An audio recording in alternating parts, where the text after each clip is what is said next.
Je vous le disais en titre, la COP30 qui se tiendra du 10 au 21 novembre à Belém au Brésil est un événement crucial pour l'avenir du climat mondial. Cette conférence réunira des dirigeants mondiaux, des scientifiques, des organisations non gouvernementales et la société civile pour discuter des mesures prioritaires à prendre pour lutter contre le changement climatique.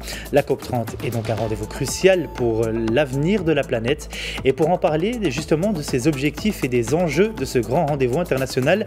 Nous sommes en direct depuis Washington avec le Dr Ibrahima Diouf, chercheur sénégalais en climat santé et enseignant spécialiste de la variabilité climatique. Dr Ibrahima Diouf, bonsoir et merci d'être avec nous. Bonsoir.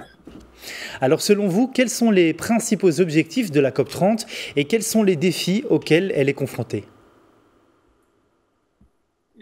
Merci beaucoup. Je me présente rapidement. Je suis Dr Ibrahima Diouf, enseignant-chercheur à l'université chez Anta Diop de Dakar et l'université de l'Abbé.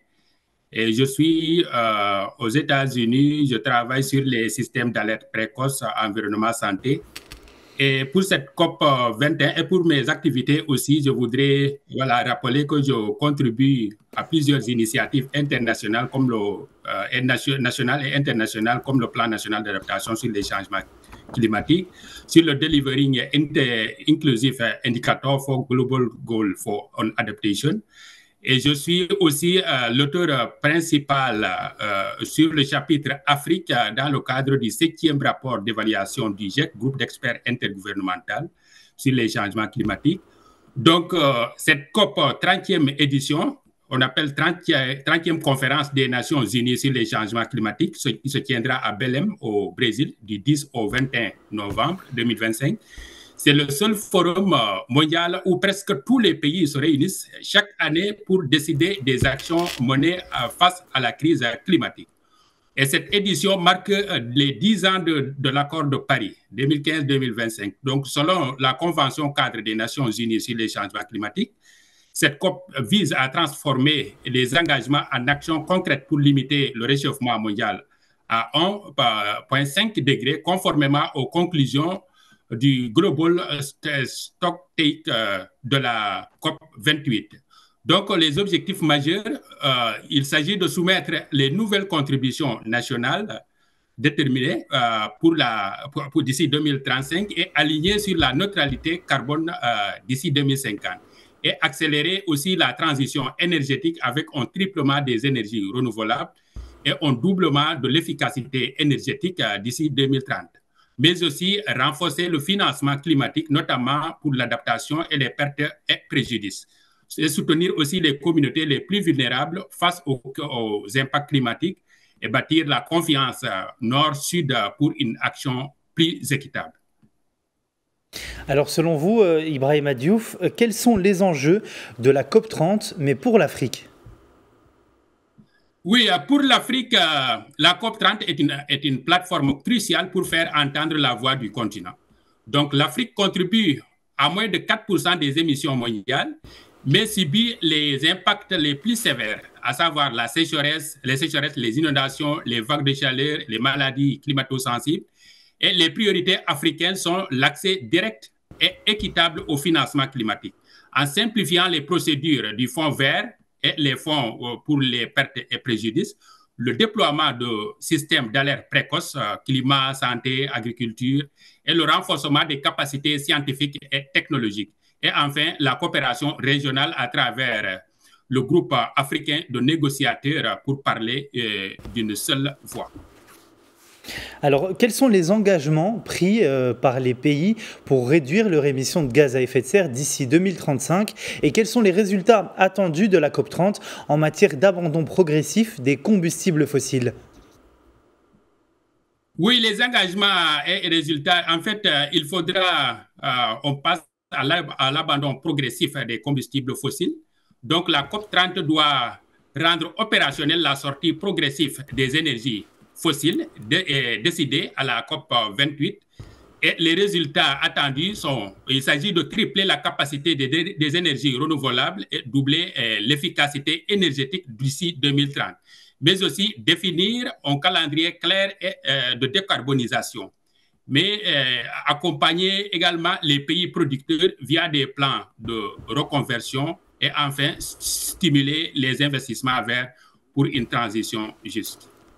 Alors la COP30 pourrait formaliser des engagements de déforestation zéro et promouvoir des solutions basées sur la nature. Comment, selon vous, la COP30 peut-elle soutenir la sauvegarde des forêts et protéger les droits des peuples autochtones et des communautés locales ?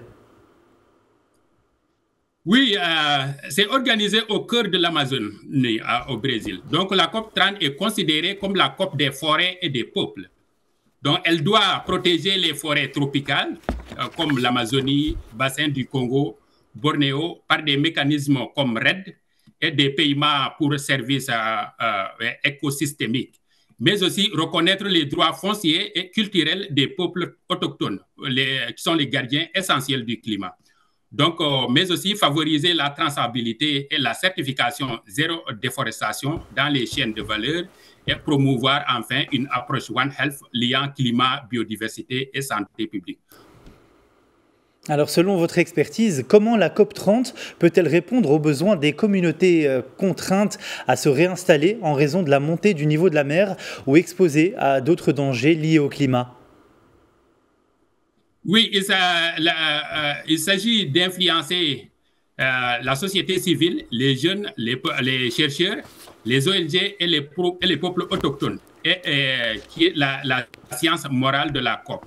Donc, il s'agit à travers le contrôle des citoyens, des engagements, des plaidoyers pour la justice climatique, la promotion des solutions locales telles que la santé, l'agriculture, les énergies propres. Donc, l'UNFCCC insiste sur la COP inclusive et participative ouverte aux acteurs non étatiques également. Alors la COP30 devra mobiliser des financements afin de soutenir les pays en développement dans leur transition énergétique et leur adaptation au changement climatique. Qu'est-ce que le Fonds pour les pertes et préjudices et comment sera-t-il financé ?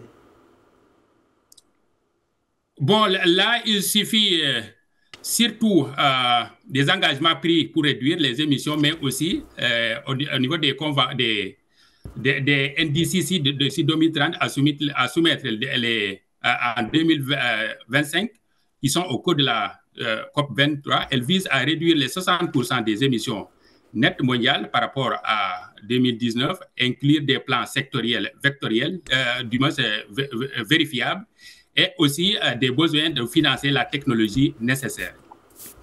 Alors avant de conclure, Dr Ibrahima Diouf, la COP30 sera l'occasion de défendre les droits des populations vulnérables et de promouvoir une transition énergétique juste et équitable. Comment la société civile peut-elle influencer les décisions de la COP30 en vue de promouvoir une transition juste et équitable selon vous ? Oui, après 10 ans, c'est-à-dire la COP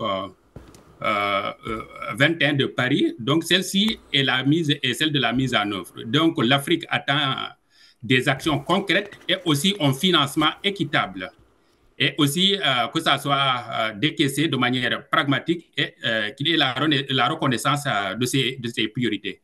Donc Belém sera la COP des forêts, comme on l'a déjà mentionné, et des peuples, et aussi symbolise la solidarité d'adaptation. Donc pour cela, pour l'Afrique et ses communautés, c'est le moment de transformer la vulnérabilité en opportunité en utilisant la science, la gouvernance et la résilience communautaire. Merci beaucoup, Dr Ibrahima Diouf, d'avoir été avec nous et d'avoir répondu à toutes nos questions depuis Washington. Je rappelle que vous êtes chercheur sénégalais en climat santé et enseignant spécialiste de la variabilité climatique. Merci.